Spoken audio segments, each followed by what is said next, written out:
நான் என் வேலையை ரிசைன் பண்ணிக்கிறேன். உங்க வயசு என்ன? 34. வெளியில போய் வேலை கிடைக்கலன்னா என்ன பண்ணுவீங்க? வெளியே 1000 யங்ஸ்டர்ஸ் இருக்காங்க சார். 1 மாசம் ட்ரைனிங் போதும் உங்க லெவலுக்கு அவனை கொண்டு வந்துட முடியும். எனக்கு இந்த வேலை சுத்தமா பிடிக்கல.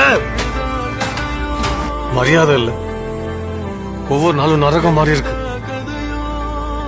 அந்த ஃபார்ம்ல கழுத்து போட்டா அதே டெஸ்க் வேலை இஎம்ஐ வெளிப்பொறியில மாட்டிக்கிட்ட மாதிரி 25 வருஷம் மாட்டிப்பேன்னு தோணுச்சு. நம்மள மாதிரி குடும்பம் எல்லாம் ஃபியூச்சர்ல நல்லா இருப்போம்னு மட்டும்தான் நம்பி வாழ்ந்துட்டு இருக்கோம். பிரசன்ட்ல வாழ்ந்ததே இல்லப்பா. வேலையை விட்டுட்டு என்ன பண்ணுவ? எனக்கு வர ஒரு வேலை, அதுல கிடைக்கிற பணம், மரியாதை, நிம்மதியா ஒரு வாழ்க்கை போதும்.